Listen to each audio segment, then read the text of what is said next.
সকল ছাত্র সংগঠনের নেতৃবৃন্দ সহ আমরা বসলাম ডাকসু ভবনে। বসে সেদিন আমরা 10 মিনিটের মধ্যে দেশটিকে বেগম খালেদা জিয়ার নির্দেশনা অনুযায়ী আমরা ছাত্ররা ঐক্যবদ্ধ এবং ঐক্যবদ্ধ হয়ে 22টি ছাত্র সংগঠন নিয়ে ডাকসুর নেতৃত্বে সেদিন আমরা ঐক্যবদ্ধ হয়ে দেশটিকে বেগম খালেদা জিয়াকে কথা দিলাম যে আমরা ইনশাল্লাহ এক হয়ে ঐক্যবদ্ধভাবে কাজ করব। জিয়াদের লাশকে নিয়ে আসলাম আমরা ঢাকা বিশ্ববিদ্যালয় বাংলা ফাউন্ডেশন নিয়ে এসে আমরা সেখানে শপথ করলাম যে স্বৈরাচার এরশাদের পতন ছাড়া আমরা ঘরে ফিরব না। সেদিন ডাকসুর সর্বদলীয় ছাত্রৈক্য সেদিন আন্দোলনের কর্মসূচি ঘোষণা করব। পরের দিন 11ই অক্টোবর হরতালের আহ্বান করলাম। পরের দিন আমরা সেখানে আহত হলাম শাহবাগে। সেখানে ছাত্র নেতাদের মধ্যে অনেকে আহত হয়েছে। আমার পাশে দাঁড়িয়ে আছে এখন যে জহিরুদ্দিন সকল, আমরা সকলেই আমরা আহত হয়েছি। সেই আহত হওয়ার পরে আমরা হসপিটালে ভর্তি হলাম। হসপিটাল থেকে এসে আবার কেন্দ্রীয় শহীদ মিনারে দাঁড়িয়ে আমরা শপথ করলাম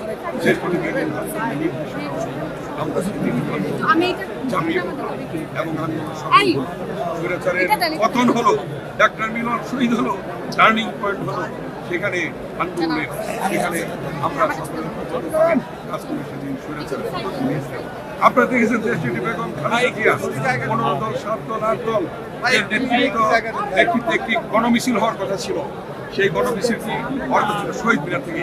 সেখানে বেগম খালেদা জিয়া আসবেন, কিন্তু আরেকজন ব্যক্তি আসবেন না।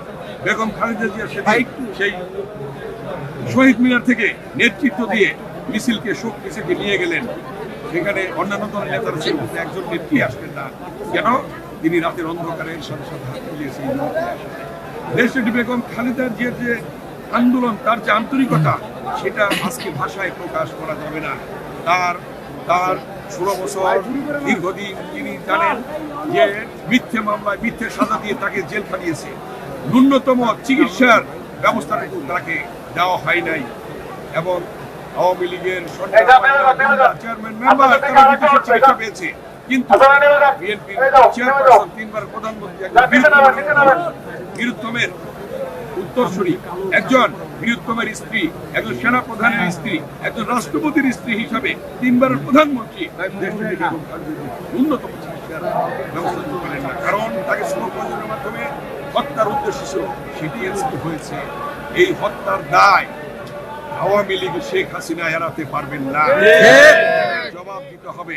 এবং আজকে কি প্রমাণ হয়েছে তার জানা যায় যে কোটি মানুষের উপস্থিতি এটাই প্রমাণ করে দেশটি বেগম খালেদা জিয়া ছিলেন ঐক্যের প্রতীক। দেশটি বেগম খালেদা জিয়া ছিলেন স্বাধীনতা সার্বভৌমত্বের অতন্ত্র প্রহরী। দেশটি বেগম খালেদা জিয়া ছিলেন মাদার অফ ডেমোক্রেসি, গণতন্ত্রের মা।